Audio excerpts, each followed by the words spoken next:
I think always confuses me, but I think it's Corporate Community and Change, Director of Corporate Community of Change. Did I get that right, Sally?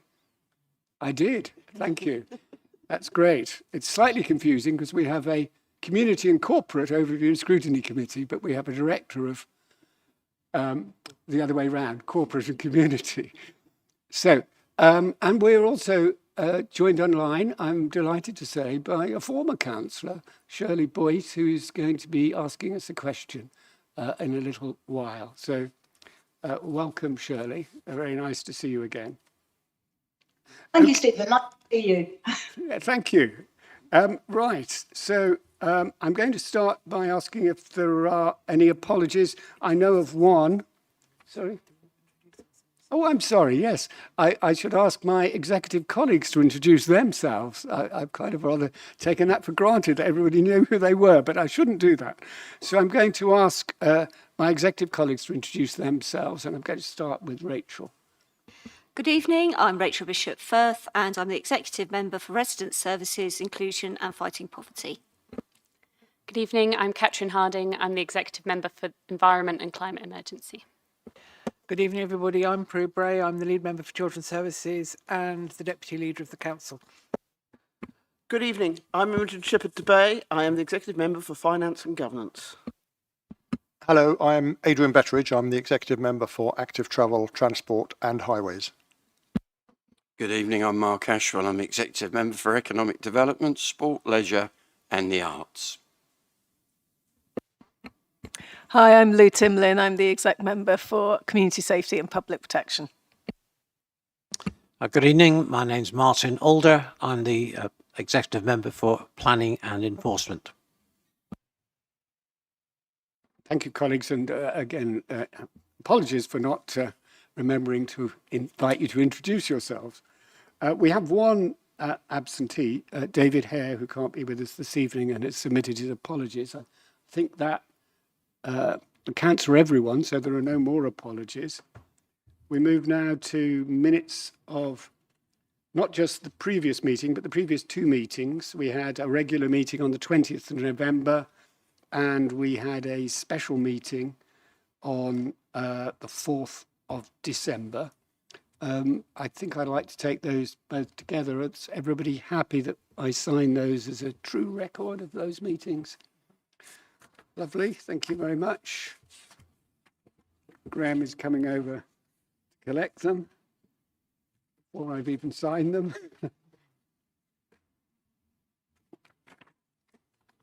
Thank you very much.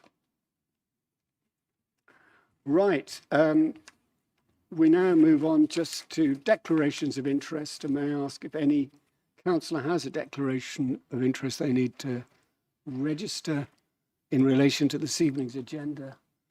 I see none. Thank you very much. And now I'm just going to give a statement before we move to questions. At next week's council meeting, we should have the chance to debate a motion on Twyford Station. I thought, therefore, it might be helpful to set out what the council has been doing to remedy problems associated with the station. Twyford Station is a wonderful local facility. Its fast and generally reliable trains to and from London are a great attraction, but of course that attraction also causes problems. As the North Wokingham development has built out, more and more people are opting to travel up to Twyford to commute to London. Although the North Wokingham development is much closer to Wokingham Station, the service into London from there is for many people nowhere near as attractive as the service from Twyford. Twyford Station's car park is usually full by quite early in the morning, especially on Tuesdays, Wednesdays and Thursdays, the peak travel days. Commuters therefore park in local streets, much to the distress of local residents. Some of the parking has unfortunately been inconsiderate or even dangerous. What is the solution? Well, for many years, we have been working with GWR to facilitate the implementation of an existing planning permission to extend the station car park, creating more than 50 additional spaces. But this is not in itself the magic bullet that will solve the difficulty. Commuters who have become accustomed to parking in the street are unlikely to switch to an extended car park where they will pay handsomely for a space that they currently have for free. It's clear that some commuter parking on local streets starts long before the current station car park is full. Now, there are no villains in this story, just commuters trying to get to work, but it's clear that parking restrictions are necessary to prevent inconsiderate and dangerous parking in local streets. Hence, the Borough Council has, over many years, progressively introduced parking restrictions on various Twyford roads. But this in itself is not a solution. Commuters in search of alternatives to the station car park just look for other local streets where there are no parking restrictions. The problem, in other words, migrates. Now, last week I attended with Adrian Betteridge, my executive colleague responsible for active travel, transport and highways, and 2 highways officers, a meeting in Twyford with GWR managers.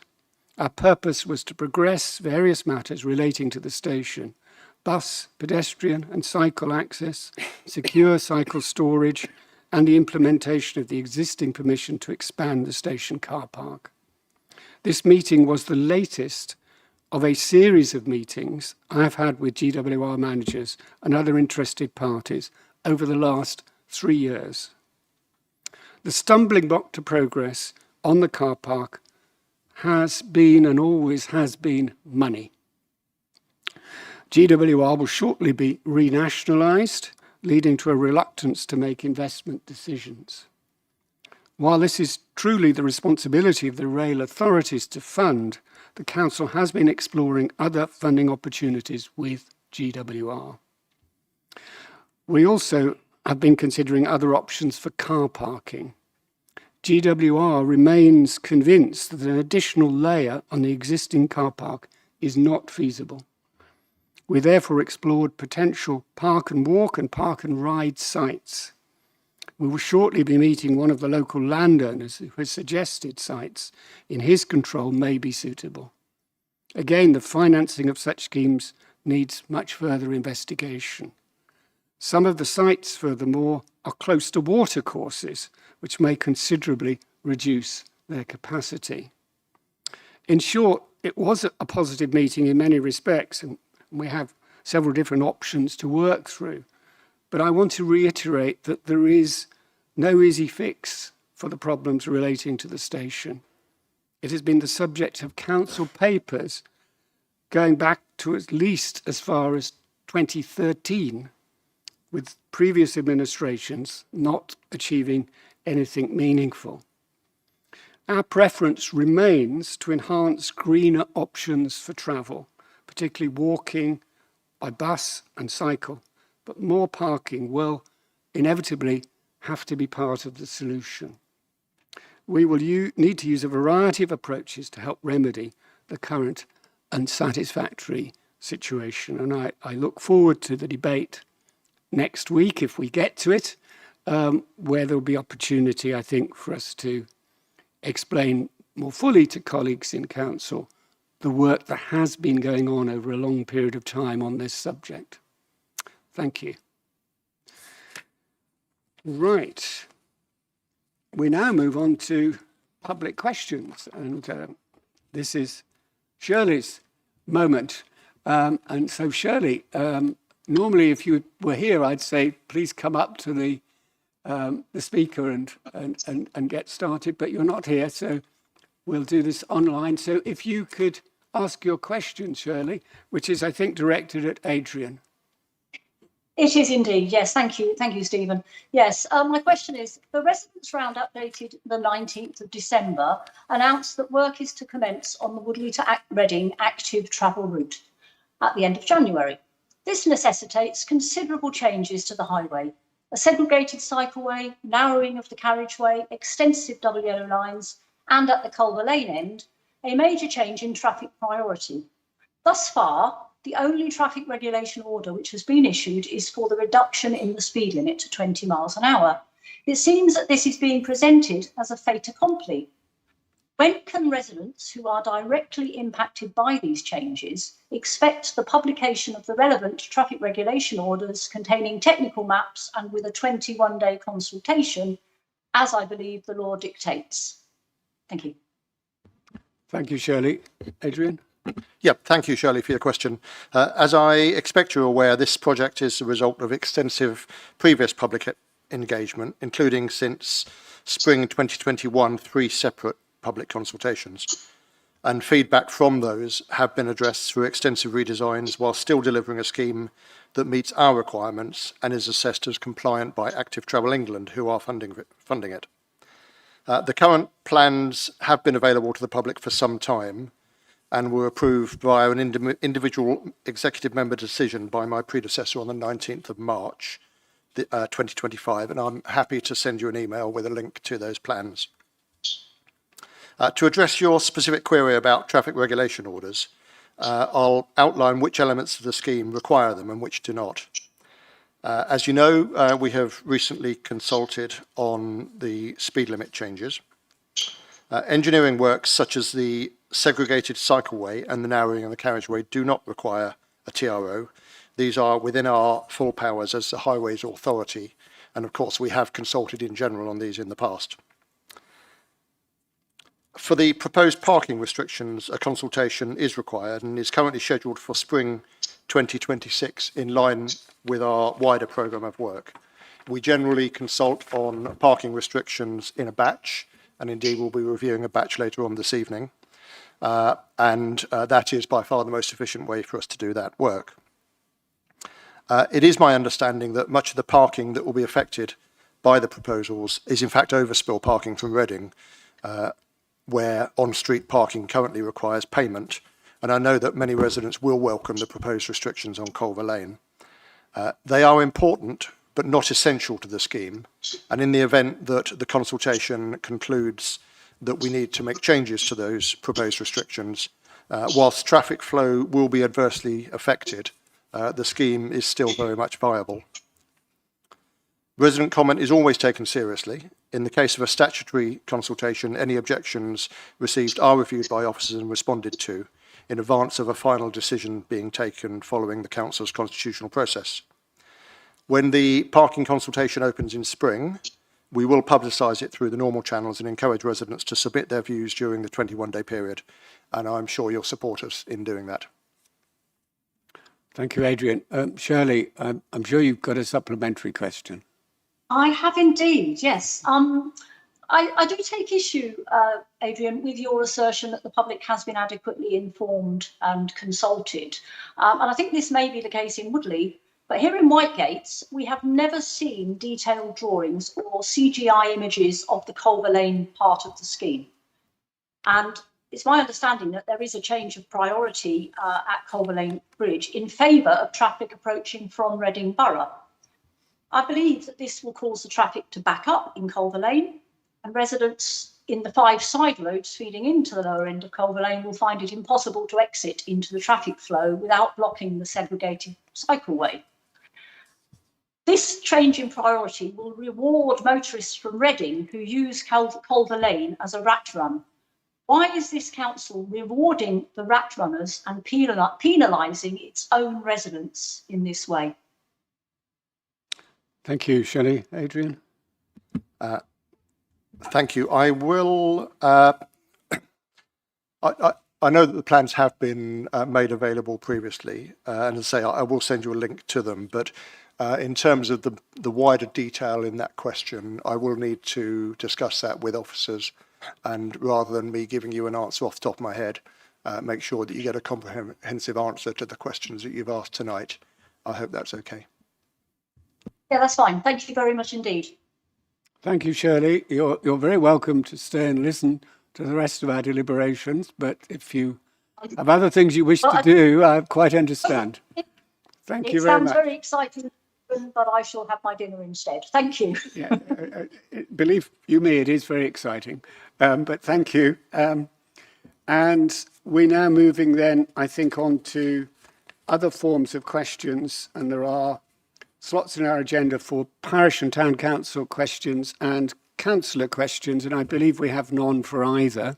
So we can move away from the questions and on to matters for consideration. And we start with the Chief Finance Officer's report, which begins on page 23 of your agenda. And I'm going to ask Imogen, as the Executive Member for Finance and Governance, to introduce this item. Thank you, Stephen. Yes, this report is an annual requirement of our Chief Financial Officer to our members while we're in the process of setting our council tax and budget for next year. And it talks extensively about the robustness of the budget and the reserves and demonstrates the financial issues facing this council. It shows the good financial steps we have been taking under the circumstances and the sensible, prudent leadership demonstrated by the council and its officers involved.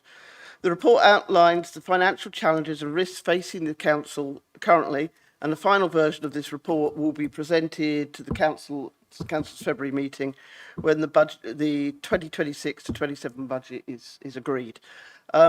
So this Chief Financial Officer report states that the closing of the year 2026-27, that the council finances are sound, well maintained. This is despite the pressures around the cost of living and the inflation rises, the cost of hiring staff, escalating numbers of people needing support, increases in the complexity of the client needs in adult social care and greater demands on our statutory care. And at the same time, the council has received minimal real terms increases and often decreasing government funding. So the financial outlook for the next 3 years is concerning, followed by the provisional announcement of the local government finance settlement and the unknown impact of the dedicated schools grant deficit. The provisional local government finance settlement was released just before Christmas, and this presents this council with a significant problem over the next 3 years if it doesn't change. This council faces deep revenue cuts from grants and funding provided by central government and will therefore need to find an additional 43 million over the next 3 years. This is on top of the just over 30 million that we found over the last 3 years. This means that whatever increases we made in council tax, in fees and charges over these years will not serve our residents. It will only go towards plugging the hole left in our finances left by central government removing our business rates and government grants. It defeats the principle of local government and local taxation serving local communities. The start fact is the reduction in our funding and the uncertainty of what will happen to the outstanding loan on our dedicated school grants deficit is disturbing, because it means that what has been a well-managed, sustainable council may now be forced to seeking exceptional financial support from central government by the year 2028-29 if nothing changes. This is largely due to how our needs are currently calculated by the central government, which does not factor in the real costs of running a council, including supporting adult social care and children's services here in Wokingham. Appendix 6 includes a letter from the Leader of the Council to the Secretary of State in the response to the local government finance settlement, which is currently provisional, but it's rare for it to change. It'll also be formally I will also be formally signing off a response about this next week. Appendix 2 provides the full details of the funding received from the government and the loss of funding over the next 3 years. It is by far the worst settlement received by this council and will have immense impact on its services and the care it provides our residents. However, for the next year, our budget has been through a budget setting process, so we're moving on to just next year, and at our Corporate and Community Overview and Scrutiny Committee. This is a cross-party committee that allows council members and the public to view and input into the budget setting process. Any increases in budget spend, of course, must be balanced by service efficiencies or additional income and tax increases. As you can see on page 27, yes, 27, the greatest areas of spend are in adult social care and children's services. Spending on highways and grass cutting and waste collection, etc., is the bits that most residents see, but is less than 20% of our budget. Under the Liberal Democrat leadership, it is clear that this council has tackled this problem head-on and it faced it sensibly and prudently, and we have been able to balance the budget. This has meant making some very difficult decisions and distasteful decisions, but the priority has to be providing the key services that our residents need. The report goes on to explain the areas of interest such as the housing revenue account, which is a ring-fenced account serviced by council tax rents and can only be used to support social housing, and this appears to be working well to maintain the current housing stock. It also mentions the dedicated school grants, as I mentioned before, which is a problem as it was a loan to support high-needs children across our schools. While that loan itself does not appear on our budget, we have to pay the interest on that loan. While this service is expected to move to central government in 2028, there is currently no plan to pay back these loans. This does affect most councils around the country with responsibility for children's services, and if the council is expected to pay it back itself, it will force us to seeking that exceptional financial support from the government. On page 31, you can see, page 31, yep, you can see we've been able to maintain a safe level of reserves. These are used to smooth out problems and provide contingency for any unforeseen problems that occur. In section 5 of this report, we talk about the major risks, some of which I've already mentioned, and with the conclusion, this will be updated with the final budget going to council in February. Thank you very much, Imogen. And just one small point for me, which reinforces your point about this being an historically well-run council in terms of its finances. On page 36 and 37 of the agenda is SIPFA's Finance Resilience Index, which really does paint a very strong picture of how we fare compared with many councils, and you know, we are in a better position than many, and we have been thanks to really the excellent and prudent management of our finances by our finance team and particularly by our chief finance officer. So I'd like to record our thanks to him and his team and people across the whole organisation for the work they've done in ensuring we have been a strong and well-run council with a strong sense of the need for good financial management. And that is vital, as you've said, Imogen. Without sound finances, you cannot deliver public services. So, you know, it is fundamental to everything. Thank you for that presentation. If we can turn to the recommendations on page 23, there are two of them.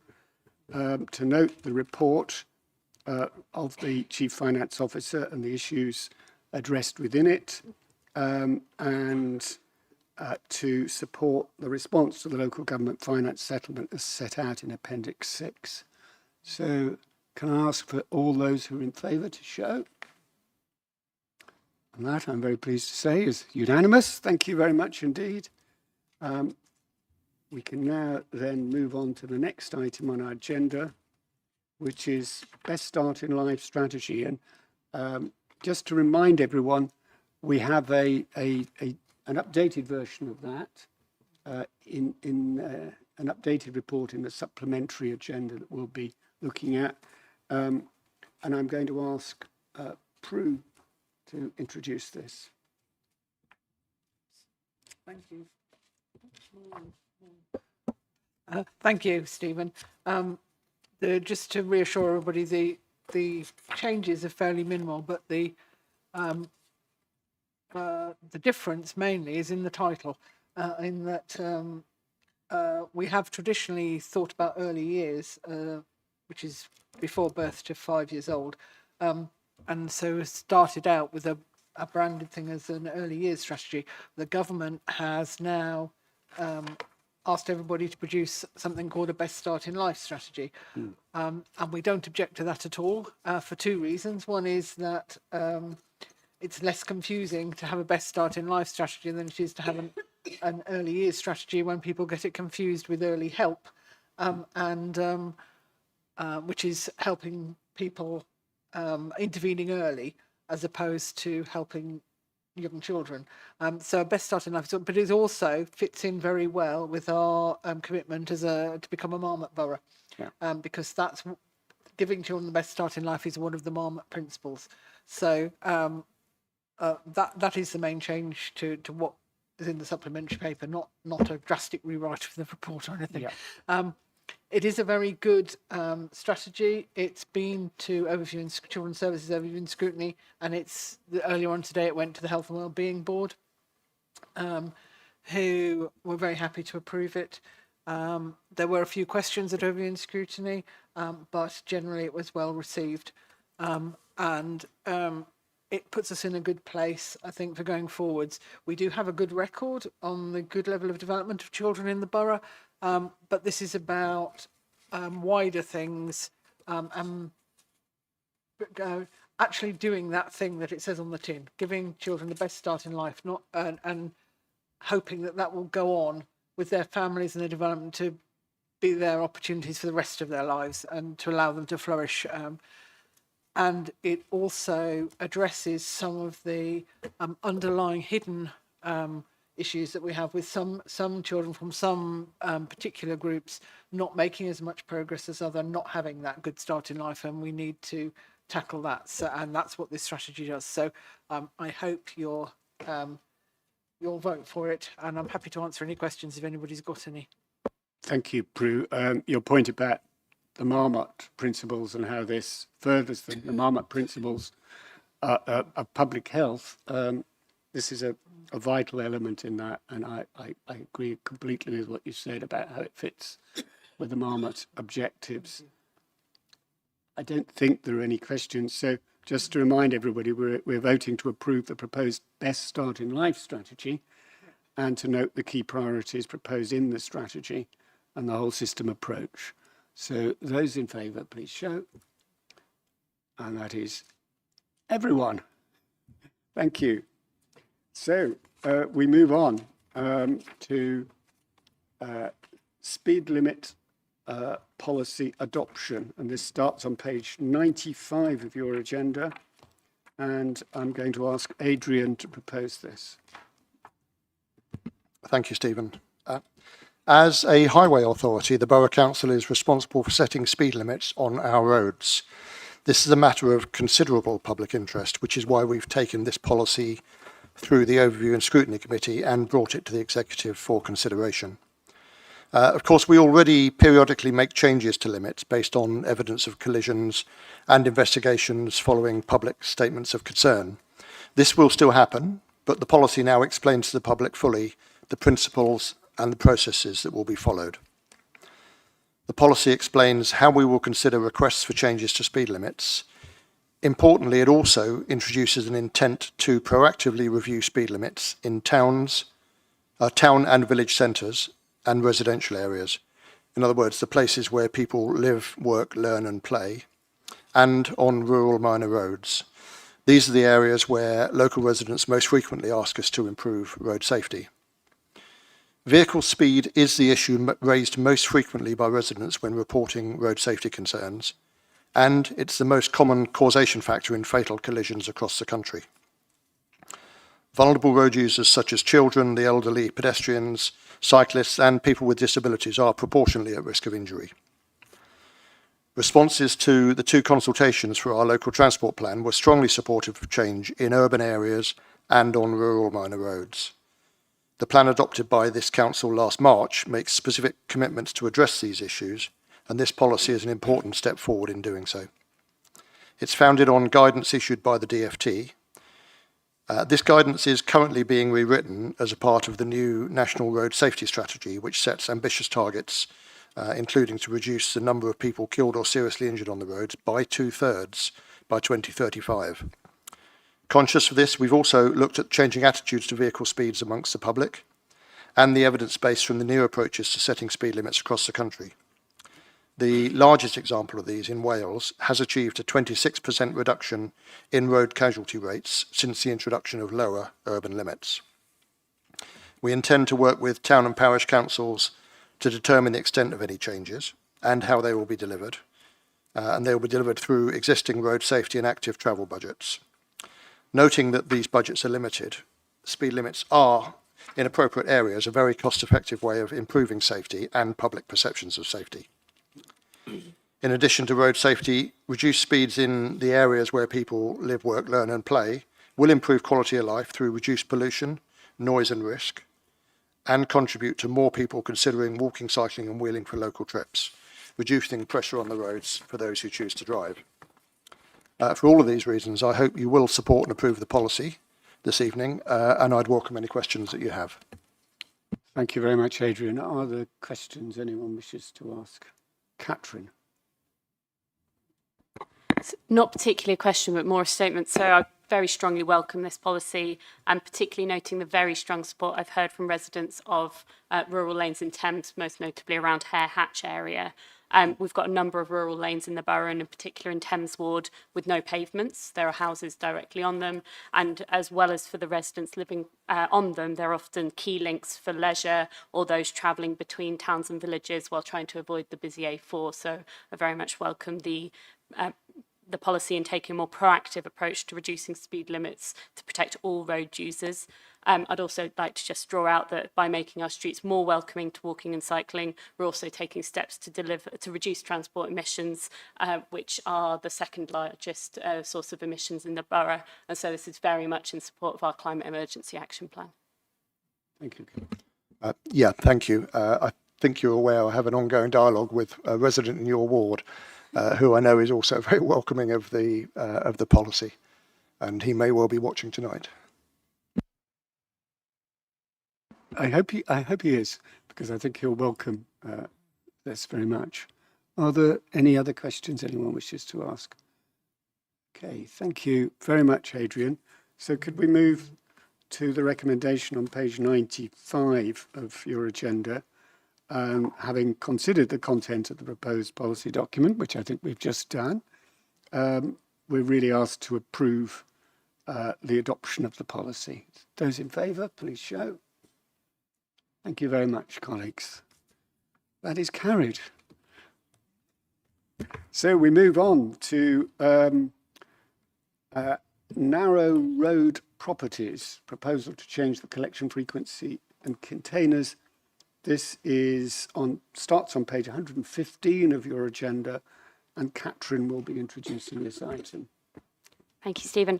So this report details updated arrangement for waste collections from properties on narrow roads. So I'll go into some of the clarifications in a moment. And these are ones that a standard size waste collection vehicle can't access. So as part of the new waste contract, a new vehicle will come to service, which includes a bin lift. And this will allow wheelie bins to be collected from properties where those standard vehicles can't reach.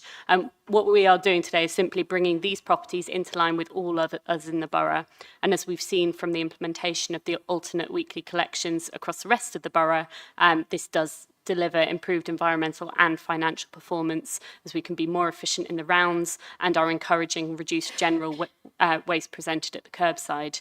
And in particular, we have seen in the rest of the borough where this has already taken place, a significant reduction in food waste being included in the general refuse, which is a key driver of the financial savings. One of the additional benefits for residents in these properties on narrow roads is that they will now also be able to subscribe to the wheeled garden bin collection if they wish. There was some confusion when this came to the ONS meeting, with concerns that this could impact properties who have a weekly bag collection due to lack of space to store a wheelie bin. So just to be very clear, that is not the case. It's purely to bring these properties on narrow roads in line with the rest of the borough, and properties that already have arranged a weekly connection because of a lack of space will stay on their weekly collection arrangement. For further context, typically properties on these narrow roads are rural with large plot sizes, so there are not expected to be significant numbers of properties where a wheelie bin is not suitable, though if any are found, that will of course be looked at as it is with all other properties in the borough. This has been clarified in the report, and the title has been changed to narrow road properties rather than narrow access, to clarify it's about the road leading to the property, nothing about access to a wheelie bin on the property. Happy to answer any questions. Well, thank you very much for that, Catherine, and if I may say so, thank you in particular for that reassurance at the end about what this doesn't apply to as much as what it does, because there was some confusion very clearly amongst some members of ONS, the Community and Corporate ONS Committee, when they looked at this, about whether this involved moving people who currently were on blue bags because they had nowhere to store a container onto a container, whether they liked it or not. But it is nothing to do with that, and I think it was very helpful that you were able to offer that reassurance and clarity as to what is being changed here and what is not being changed. So thank you. Any other points anyone wishes to make? No, that's very good. Thank you. On page 115, we have the recommendation. And again, it comes in two parts: to approve the proposed change of policy for those narrow road properties from blue bag collection to alternate weekly collection, and to approve the introduction of wheel bins for the containment of refuse for those properties from June 2026. So can I ask for those in favour to please show? And that is everyone. Thank you very much. Splendid. We're moving on at a good pace. We're now moving to page 123 of your agenda, and it is back to Adrian for review of the officer recommendation on Woking and Borough Council prohibition and restriction of stopping, waiting, loading and parking spaces, consolidation order 2023, amendment number 3, order 2025. It trips off the tongue, that one, doesn't it? So I hope the substance is as grand as the title. I'm sure it is. Adrian. Absolutely, and well done for saying it without pausing for breath. So this item refers to those different types of traffic restrictions, generally parking restrictions, but not exclusively. Parking restrictions generally proposed to facilitate the safe movement of traffic. We process these in batches for reasons of efficiency, and there are 33 proposals being considered tonight, all originating from a road safety or a traffic management issue identified by or to officers by the public. A public consultation was held between the 9th of October and 24th of November, for which maps were provided showing the proposed change, with existing restrictions also shown on the map to provide the context. These are all included in tonight's report pack. A total of 403 responses were received, and I'll break this down. 209 responses supported or opposed parking restrictions in general, or perhaps mentioned a specific proposal but did not identify the proposal concerned. And so whilst we can take that as a general measure of views on parking restrictions in general, we are unable to associate those to a particular proposal. 136 of the 403 related to proposals on Hurst Road and Broad Hinton in Twyford, and I'll return to these in a few moments. On the other proposals where a specific comment was made, there were 41 supporting responses and 39 objections, although many of these responses were actually on issues outside of the scope of the consultation.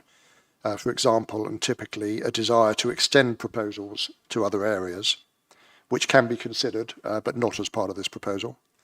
A comment on adjacent existing parking restrictions, which again can be looked at, but is not part of this proposal. Or in some cases, it was an incorrect interpretation of the proposal. For example, where restrictions were mentioned with reference to a road, that those restrictions would apply to the entire road rather than simply to the area shown on the diagram. Officers have reviewed all the comments received, and they have responded to each comment in the report presented tonight. I'll highlight pages 130 to 131 of the report, which references objections relating to loading restrictions. These can potentially require a different response to our normal constitutional process, but the report explains why that's not the case for these objections, and they can be considered within tonight's decision. The decision on all of these issues is coming to the executive rather than being dealt with as an IEMD, in line with our constitution, which requires highway-related decisions to be taken by the executive where objections are received from parish councils, and there are two examples. There are two cases in tonight's discussion. Barkham Parish objected to the proposed introduction of restrictions on Rowcroft Road. These are required to enable the new routing of the Leopard 3 bus. The objection makes some valid wider points about parking in the area, but does not change the need for the proposed restrictions, which are specific and local to the new bus route. Working without Parish objected to the introduction of restrictions at 2 junctions, mostly though with reference to points outside of the scope of the consultation. The proposed restrictions are both in areas where parking is de facto restricted, as it's within 10 metres of a junction, but are being proposed because driver behaviour in these areas has indicated a need for these to be specifically marked and enforced. I said I'd return to the proposed restrictions on Hurst Road in Twyford, and these do require our attention tonight. They were proposed to prevent vehicles from parking in a manner which prevented through traffic on Hurst Road from passing safely, in particular around a bend in the road where visibility is restricted. The level of response to these proposals reflects strongly held but conflicting views from different parts of the community. These views include the safety and traffic management consequences of station car parking on other roads and on local residents, the countervailing contribution that parked cars can make to reducing vehicle speeds by narrowing the road, and also, as we've heard already this evening, the desire from commuters to make as much parking on the street available to serve the station as possible. The responses relating to Hurst Road were 52% in support of the original proposal and 48% opposed, so 52-48. And whilst that might be deemed sufficient to irreparably harm a nation by destroying its relationship with the largest trading partner, in this case we believe it indicates a need to think more carefully about what's proposed. So officers have developed a compromise solution which is on page 207 in the pack. This makes some parking available away from the junctions, but it does retain the original road safety and traffic management objectives of the original proposal. We believe this is a sensible compromise that meets the issues raised by many of the respondents. As this is a reduction in the proposed restrictions and doesn't introduce any new restrictions, we are able to include this in our decision tonight without further consultation, and I'm recommending to you that it is agreed as a part of this item. I would welcome, otherwise, any questions that you have on that or any other aspects of tonight's proposal. Thank you very much, Adrian. Prue, you have a... Not a question really, just to say very pleased to see in there the restrictions for Walnut Avenue and Bathurst Road, which residents have been asking for a while. Walnut, it's the parking near the junction that we just need to make sure people don't do it. And the Bathurst Road, there's a bend at the beginning of the road and people are parking on the bend, and there's some restriction at the beginning already, but it just needs sorting out so vehicles can see round the corner. People are very pleased to see this. I'm very, they welcome it the same way as they welcomed the ones that went in last year. This approach is clearly working because we're getting things through and getting them on the ground, and it's good to see.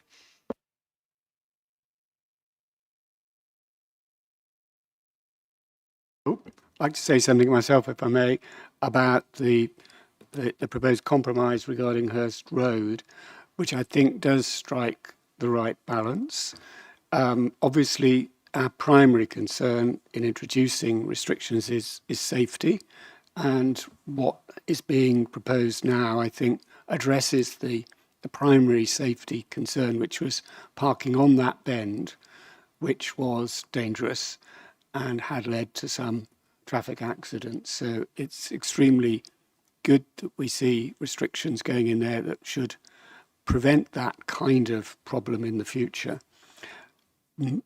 A portion of the objectors to the scheme were, I think, residents in neighbouring roads who were worried about displacement of parking on Hurst Road into their roads. And I understand entirely their perspective.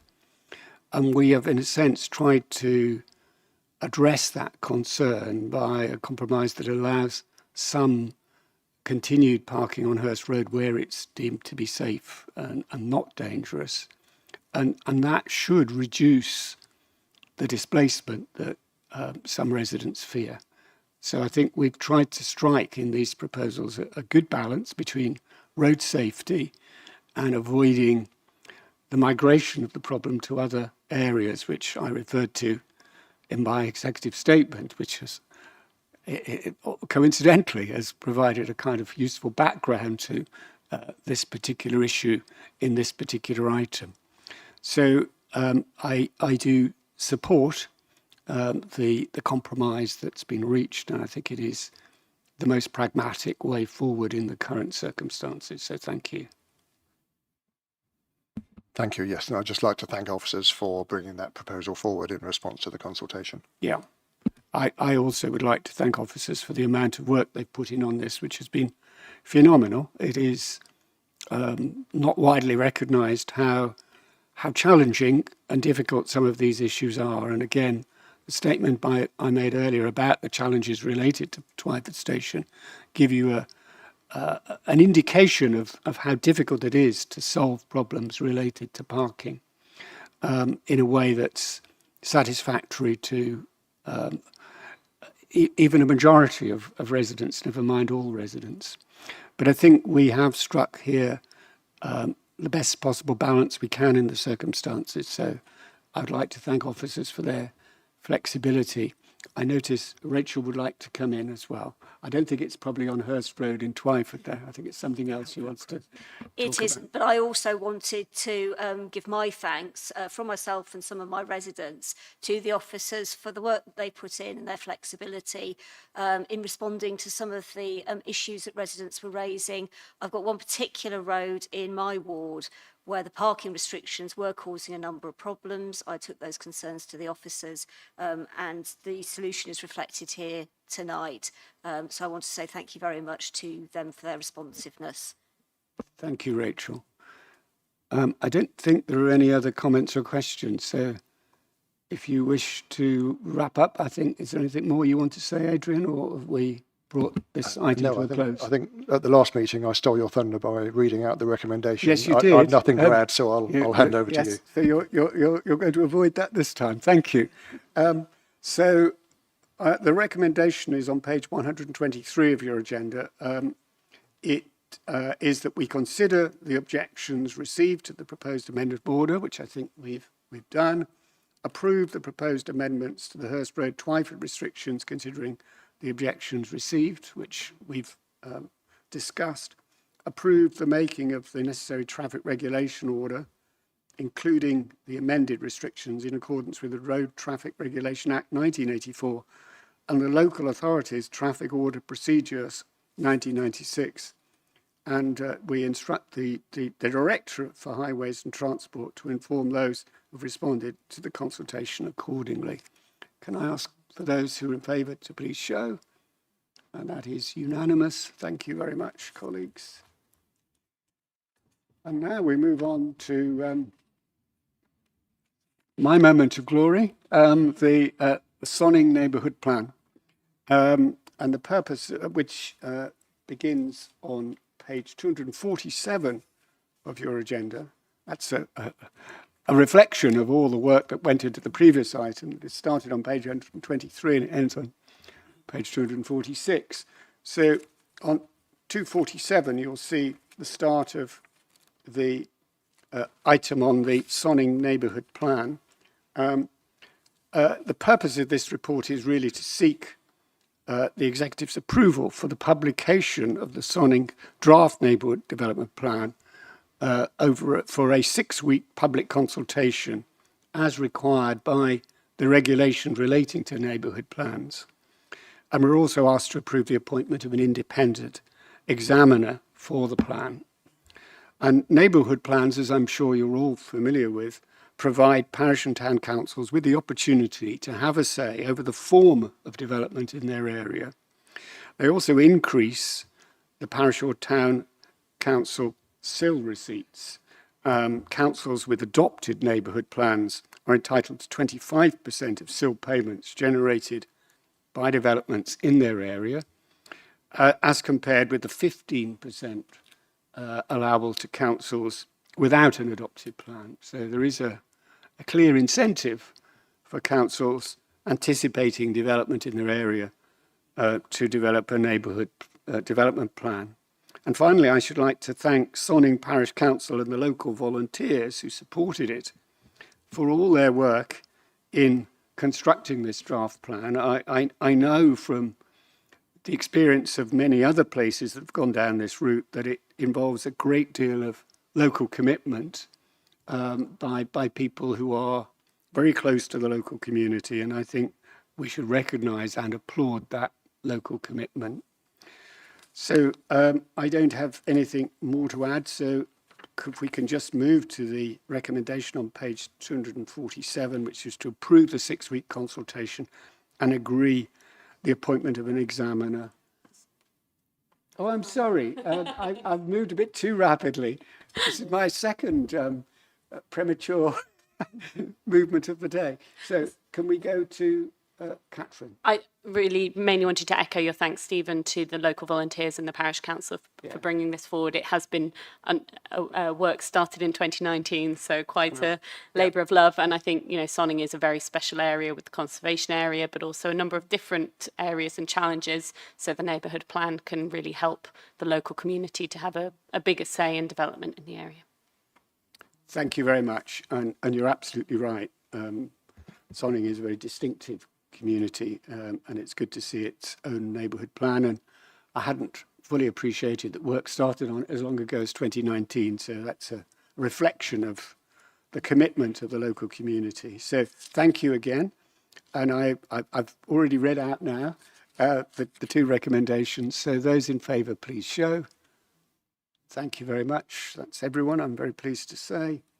So we move on, and we move on now to two remaining items related to council finances. So they're going to be presented by Imogen, and we start on page 305 with revenue monitoring 2025-26. Imogen. Thank you, Stephen. Yes, I mean, these reports, well, this report, first of all, is the Q3 update for the budget for this year and helps us track how well we are doing against the medium-term financial plan predictions. I think it's probably best to sort of go through the recommendations.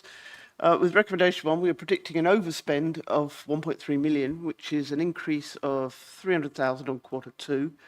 Adult social care children's services, a place of growth, have ambitious targets of 5 million savings to achieve, and this is proving to be difficult, but there is still time to pull some of this back in our final quarter. On page 306, you can see that the biggest problem is adult social care, with an overspend of 621,000 and 405,000 in children's services. Adult social care is experiencing a problem with the complexity of the needs of older people and those with learning difficulties, and a good chunk of this can be largely attributed to the failure of the previous equipment supplier as well, which we have dealt with, but it happened. The chief executive's area has an underspend due to salary sacrifice schemes and vacancies. Children's services expecting an overspend of 405,000 due to the increase in referrals to this service. And the complexity of looking after children in care is unsurprisingly growing. The overspend in place of growth is due to a number of problems where savings have not been achieved, particularly in highways and transport, and these have been partly mitigated by grants, but they may not be available in future years. Resources and assets are predicting an overspend related to the payments covering the dedicated schools grants, which I've spoken about earlier this evening. The dedicated schools grant continues to be a problem. This is money that is used to fund services for special educational needs children and is expected to be managed by central government from 2028. But in the meantime, we are unsure of what is happening with the outstanding debt, which is now expected to stand at 54.3 million by the end of March 26. We expect to pay the interest on the debt on that debt from our we expected to pay the interest on that debt from our revenue budget, and it is not small. This is not a problem that is unique to Wokingham, and it affects councils across the country.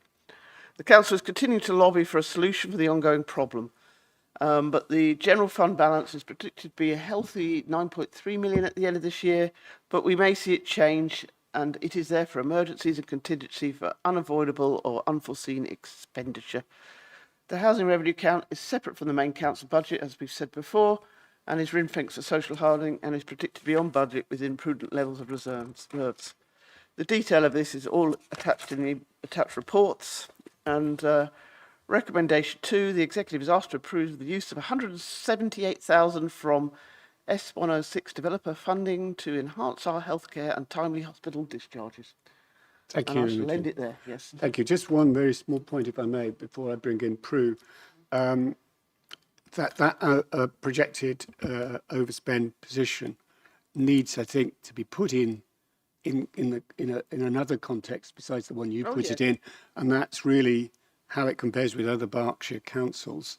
And I have to say that most other Berkshire councils would be incredibly envious of such a modest overspend. We need to obviously do everything we can to bring that down farther, but in the context of the enormous pressures the council is under, that is a quite remarkable achievement to have contained that to that level. And if you were to look at the situations of other councils, and these are all published, so they're accessible, you will see that this is by far the smallest. So, Prue. I just want to make a small sign of hope on the dedicated schools grant. So at the beginning of the year, we were predicting that in year we would overspend it by 24.5 million. And in fact, it's coming in almost 6 million less, than 5 and a bit million less. So it's still a huge overspend, but it's not as bad as we were predicting. And that's because of all the hard work that's gone on in all the provision we're doing and all the changes that we're doing to the SEND system.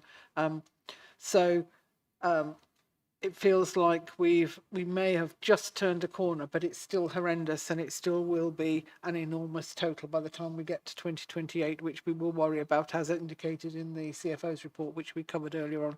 But it is a sign that things in that were not as bad as we were predicting at the beginning of the year.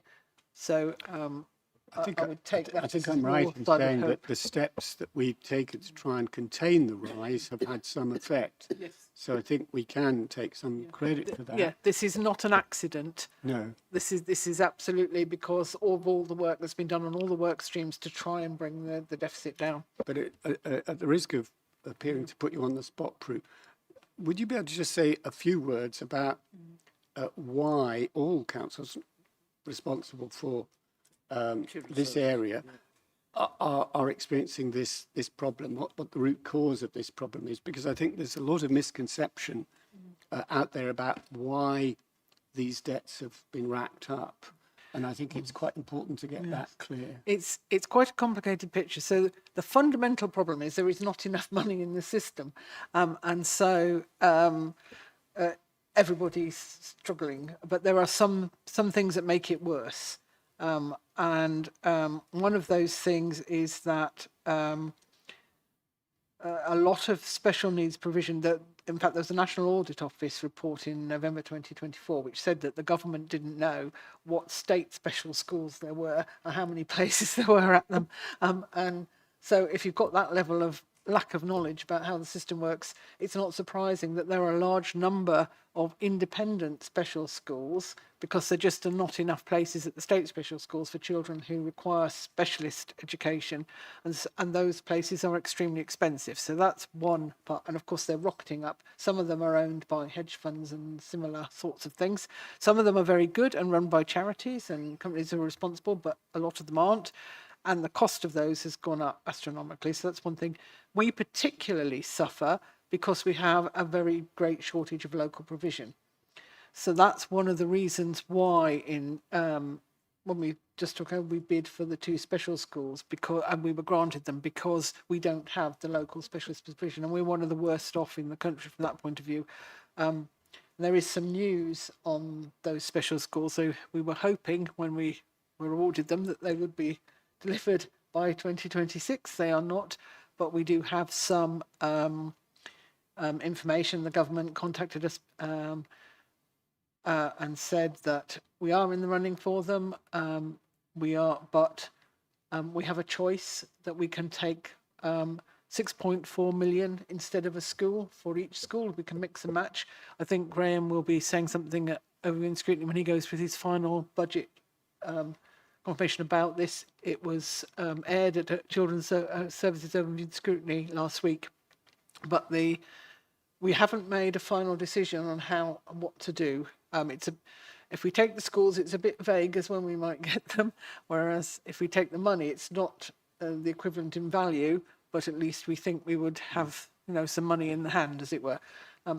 So it's a very difficult situation. It's mainly to do with a big rise in number of children overall, and the government not funding to the appropriate level. Yeah. We suffer particularly because of the reliance on independent schools. And the final thing I need to say is, of course, we are, as well as being the lowest funded unitary authority, our education system is, I think, the 9th lowest funded education system, and the high needs block funding, although it's not exactly calculated in the same way, does have a relationship to that. So we don't get as much money for our high needs block as some other areas do. So we come off badly in all respects. Yeah. But a lot of local authorities in a very similar position. Yeah. That's a very helpful explanation of why this is a challenge for so many councils. So thank you for that. Am I right in basically trying to understand this as a set of statutory obligations which are not adequately funded? And that leads us into a position where we're obliged by law to provide various things that there isn't enough money in the system to pay for. There's a lot of change coming around. So the government have been announcing for months that they're going to do SEND reforms, and it keeps going off slightly more. The one thing they did manage to do was to continue with the statutory override, which is again referred to, I think, in the CFO report. So there's the whole debt will not fall on the council in March this year, which was originally on the cards. So that won't happen. They've announced something will happen in 2028. They will take the deficit from that point, but we don't know what happens to the deficit that already exists at that point. And that's the issue for us, because it will be a large deficit by that point and would put us in considerable financial difficulties. It is also the issue for lots and lots of other councils too. Yes. So we hope that the government will seek to address it. One final point, which is about that, is about the government's sense of direction. So we think that the way they're going, and it seems fairly clear, is that they will be trying to cater for more children in mainstream education with support. We are supportive of that position. It's what we're trying to do locally. We think inclusion in mainstream is best for most children where it can be achieved. It's not going to be suitable for everybody. So we expect the way we're approaching things with that mainstream inclusion to be the way the government wants us to go. But we still will require specialist education, because there will always be children for whom mainstream is just not suitable.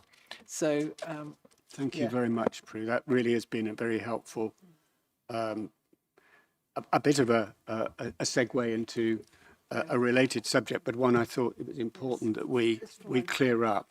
So if we could then go to the recommendations on page 305, which Imogen has already read out to us. So those in favour, please show. Lou, are you in favour or not? Yes, you are in favour. Good. That's broken the. I thought we were about to break the unanimity rule, but we haven't. I'm glad to say. Thank you. So we're going to move on to the partner report on capital monitoring for Q3. And Imogen, it's over to you. This starts on page 319. And of course, this one, as always, is better news. Really, it's much better news. So, I mean, just quickly, sort of starting with what's mentioned in recommendation 1, our Q3 capital monitoring is looking quite good. We have a currently approved spend of 393.8 million, and we have a 19.8 million underspend. There is a long list of what has been underspent starting on page 320, but the report is in detail in Appendix A. On recommendation 2, we need to approve the carry forwards, which are budgeted items that are being moved forward due to project delays or further work being required. These are in Appendix B, but includes everything from adult social care accommodation, IT projects, special educational needs projects, social housing and roads that are in the middle of being constructed. And these items are still very much going ahead. They're just moving forward a bit. Recommendation 3A. Yes, 3A. We are being asked to release 1.02 million of Section 106 property developer funding to contribute towards care home provision within Wokingham Borough. Recommendation 3B, the executive are being asked to improve the reduction of schools' devolved capital budget for 25-26 of £223,002 due to a number of schools that have transferred to academy status, and the grant received is now paid to the academy trustees. Recommendation 3C, the executive are asked to note and approve that that subject to successful external grant funding application, a capital budget of £50,000 for natural flood management interventions at Stanlake Park in Hurst to reduce the frequency of surface water fluvial flooding affecting the properties and infrastructure in Hurst. The additional budget will be funded by the Thames Regional Flood and Coastal Committee. And that really is all of it, and it's all rather good news, really. Yeah, it is indeed, and thank you very much for that final one at 3D. I was very pleased to see that there. Hurst is now in my ward, so I'm very pleased with that. That will make a difference, so thank you very much. You've saved me the trouble of reading out the recommendations as you've read them out yourself, so we'll go, if there are no questions or comments. This is a generally very positive report, so thank you very much. All those in favour, please show. Thank you very much, colleagues. That is everyone, and that is, I believe, the end of our meeting. So thank you very much indeed.